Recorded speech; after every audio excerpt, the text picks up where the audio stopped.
Hello friends, स्वागत है आपका अपने यूट्यूब चैनल स्टडी वर्ल्ड में। तो आज हम लोग क्लास 10th का जो क्लास 10th का उर्दू है, चैप्टर नंबर 90 हम नौजवान हैं, उसका ऑब्जेक्टिव करेंगे। तो आइए देखते हैं पहला ऑब्जेक्टिव। तो पहला क्वेश्चन में पूछा गया है कि शामिल निसाब नज्म हम नौजवान हैं के शायर कौन है।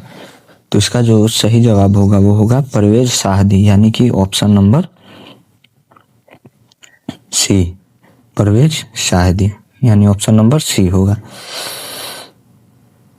अगला क्वेश्चन है 2 नंबर की परवेज साहब कौन सी नज्म आपके निसाब में शामिल है। तो परवेज साहब की कौन सी नज्म आपके निसाब में शामिल है। तो इसका जो सही जवाब होगा वो होगा ऑप्शन नंबर ए, हम नौजवान हैं। तो इसका सही जवाब हम नौजवान हैं। अगला क्वेश्चन है 3 नंबर, इसमें पूछा गया है परवेज साहब के वालिद का नाम क्या था। तो ऐसा ये सब क्वेश्चन इंपॉर्टेंट इसलिए हो जाता है क्योंकि इसमें वालिद का नाम पूछा जाता है। तो पूछा गया है उनके वालिद का नाम क्या था, तो सही जवाब क्या होगा। तो सही जवाब होगा ऑप्शन नंबर बी, यानी सैयद अहमद हुसैन, यानी ऑप्शन नंबर बी जो होगा वो सही होगा। अगला क्वेश्चन है 4 नंबर, इसमें पूछा गया है परवेज साहब कलकत्ता के किस स्कूल में मुदर्रिस हुए। मुदर्रिस हुए मतलब लेक्चरर हुए, नहीं सॉरी, परवेज साहब कलकत्ता के किस स्कूल में मुदर्रिस हुए। तो इसका जो सही जवाब होगा वो क्या होगा, वो होगा बी, इस्लामिया स्कूल, यानी कि ऑप्शन नंबर बी सही होगा, इस्लामिया स्कूल।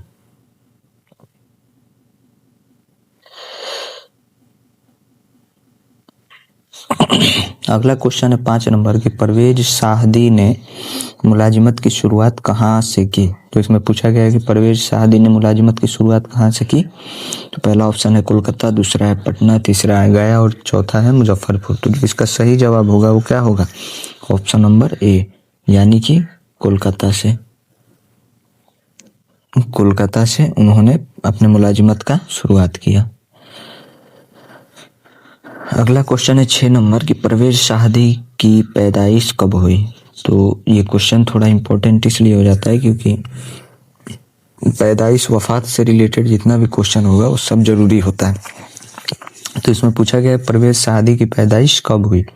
तो इसका जो सही जवाब होगा वो होगा ऑप्शन नंबर ए, यानी कि 1910 में। 1910 यानी 1910 मतलब कि आज़ादी के पहले की। तो इसमें आपको डेट भी दिया जा सकता है, तो डेट सही होगा 30 सितंबर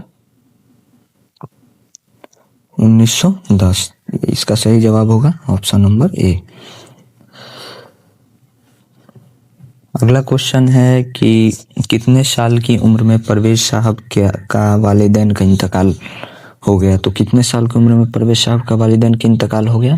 पहला है तालिबे इल्मी की दौर में, दूसरा है नौकरी के वक्त, तीसरा है शादी के वक्त और चौथा इनमें से कोई नहीं। तो इसमें पूछा गया है कि वो किस दौर में थे। तो वो तालिबे इल्मी के दौर में थे, तालिबे इल्मी के दौर में थे तब उनके वालिदैन का इंतकाल हो गया। तो इसका सही जवाब क्या होगा, ऑप्शन नंबर ए।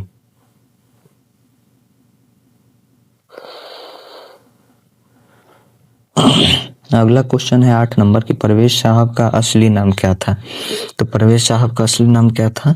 तो ये क्वेश्चन शायद PYQ में आया हुआ है, आ भी सकता है। तो परवेज साहब का असली नाम क्या था। तो उनका असली नाम क्या था, वो था सैयद इकराम हुसैन, यानी ऑप्शन नंबर ए सही जवाब हो, सैयद इकराम हुसैन। अगला क्वेश्चन है 9 नंबर की तसलीसे हयात किसका शायरी मजमुआ है। तो तसलीसे हयात किसका शायरी मजमुआ है। तो ये जो सही जवाब होगा वो होगा ऑप्शन नंबर बी, यानी कि परवेज साहदी का। तो इसका सही जवाब क्या होगा, ऑप्शन नंबर बी। अगला क्वेश्चन है कि परवेज साहब की वफात कब हुई। तो कब हुआ, तो परवेज साहब का वफात कब हुआ। तो पहले ही हमने बोला कि पैदाइश और वफात से रिलेटेड जितने भी क्वेश्चन है, जो किसी भी शायर का जितना भी क्वेश्चन बनता है वो इम्पोर्टेंट इसलिए होता है क्योंकि इसमें बहुत से लोग कंफ्यूज रहते हैं और गलती करने के चांसेस ज़्यादा होते हैं। तो परवेज साहब की वफात कब हुआ, तो उसका सही जवाब क्या होगा, सही जवाब होगा बी, यानी 1968 में। कब? 5 मई 1968। 5 मई 1968। तो इसका सही जवाब होगा ऑप्शन नंबर बी। अगला क्वेश्चन है 11 नंबर। इसमें पूछा गया है कि परवेज साहब कलकत्ता यूनिवर्सिटी के सूबाए उर्दू से कब वाबस्ता हुए। तो मतलब वाबस्ता का मतलब क्या हुआ? यहाँ पे एक वर्ड आया है वाबस्ता। तो वाबस्ता का मतलब होता है जुड़े। वाबस्ता का मतलब होता है जुड़े। तो पूछा गया है कि सूबाए उर्दू यानी उर्दू ब्रांच से कब जुड़े। तो इसका जो सही जवाब होगा वो होगा ऑप्शन नंबर डी, 1958 में। यानी कि 1958 में सूबाए उर्दू से वो जुड़े थे। तो इसका सही जवाब होगा ऑप्शन नंबर डी। अगला क्वेश्चन है कि 12 नंबर। पूछा गया है कि परवेज साहब का अहलिया का नाम क्या था। तो ये तो वर्ड आया है यहाँ पे अहलिया। तो अहलिया मतलब क्या होता है? वाइफ। यहाँ पे वर्ड आया है अहलिया। तो अहलिया का मतलब होता है वाइफ। अहलिया का मतलब होता है वाइफ। तो इसमें पूछा गया है कि उनके वाइफ का नाम क्या था। तो उनके वाइफ का नाम क्या था? उनके वाइफ का नाम था फजीलतुन्निसा बेगम। यानी कि ऑप्शन नंबर ए सही होगा। अगला क्वेश्चन है 13 नंबर की परवेज साहब की किसी शायरी मजमूए का नाम लिखें। तो किसी शायरी मजमूए का नाम लिखें। तो इसमें ऑप्शन देखेंगे तो पहला है रक्श हयात, दूसरा है कटी हुई साख, तीसरा है हमद और चौथा है भाभी जान। तो इसका जो सही जवाब होगा वो होगा ऑप्शन नंबर ए, रक्श हयात। यानी कि उनका शायरी मजमूए का नाम क्या था? 2 था, एक रक्श हयात, एक आगे वाला क्वेश्चन में हम लोग देखेंगे। तो इसका सही जवाब होगा ऑप्शन नंबर ए। अगला क्वेश्चन है 14 नंबर की यहाँ पे थोड़ा सा प्रिंटिंग मिस्टेक है। इसका जो देखेंगे, इसमें क्वेश्चन पूछा गया तसलीशे हयात की असाद कब हुई। तो तसलीशे हयात जो इसमें हम लोग क्वेश्चन देखें कि तसलीशे हयात किसका लिखा हुआ, तसलीशे हयात की असाद कब हुई। तो तसलीशे हयात की असाद कब हुई? तो हुई थी आज़ादी के बाद, यानी कि 1947 के बाद। तो डेट आपको दिया जा सकता है, तो अभी तक तो नहीं आया है। इसमें बस पूछा गया है कि आज़ादी के बाद, यानी option number B. Option number B होगा सही। अगला क्वेश्चन है 15 नंबर की परवेज साहब ने पहला शायरी कितने साल की उम्र में लिखा है। तो उनको जो पहला शायरी कितने साल की उम्र में लिखे थे। तो ये जो क्वेश्चन थोड़ा इम्पोर्टेंट है।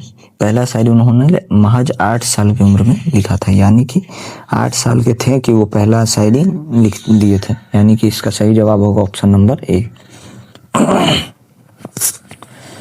अगला क्वेश्चन है कि परवेज साहब के किसी शायरी मजमूए का नाम लिखें। तो परवेज साहब के किसी शायरी मजमूए का नाम लिखें। तो इसका जो सही जवाब होगा वो होगा ऑप्शन नंबर ए, यानी कि तसलीशे हयात। Option number A. और इसी में पूछा गया था कि इस पर तसलीशे हयात का असाद कब हुआ। तो ये आज़ादी के बाद हुआ था। यानी कि पिछले वाले क्वेश्चन और ये क्वेश्चन दोनों रिलेटेड है। अगला क्वेश्चन है 17 नंबर की परवेज शाहदी तखल्लुस इस्तेमाल करते थे। तो परवेज शाहदी तखल्लुस इस्तेमाल करते थे वो क्या था? पहला ऑप्शन है परवेज, दूसरा है शाहदी, तीसरा है गालिब और चौथा है मीर। तो इसका जो सही जवाब होगा वो होगा ऑप्शन नंबर ए, परवेज। यानी कि वो जो तखल्लुस इस्तेमाल करते थे वो क्या था? परवेज। यानी कि ऑप्शन नंबर ए सही जवाब होगा ऑप्शन नंबर ए।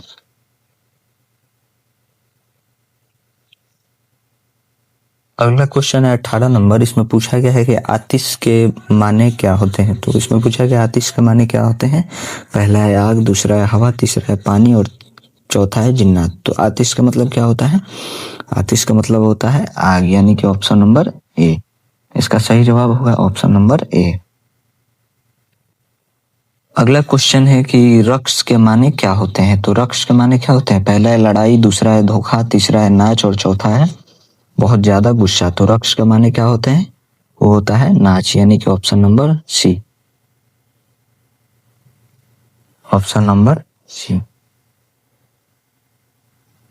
अगला क्वेश्चन है 20 नंबर। इसमें पूछा गया है कि थोड़ा सा इसमें प्रिंटिंग मिस्टेक है। इसमें पूछा गया है कि कारवां के माने क्या होते हैं। कारवां के मानी क्या होता है होते हैं, तो इसका पहला ऑप्शन है जमात, दूसरा है दिलो जिगर, तीसरा है मौत और चौथा इनमें से कोई नहीं। तो कारवां के माने क्या होते हैं, वो होता है जमात, यानी कि ऑप्शन नंबर ए होगा सही, यानी ऑप्शन नंबर ए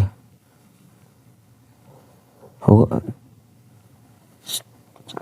तो थैंक यू, मिलते हैं अगले क्लास में अगले चैप्टर के साथ। जितना भी ऑब्जेक्टिव हुआ उसको लेके, जो लोग चैनल पे नए हैं सब्सक्राइब करें, लाइक करें। तब तक के लिए खुदा हाफिज।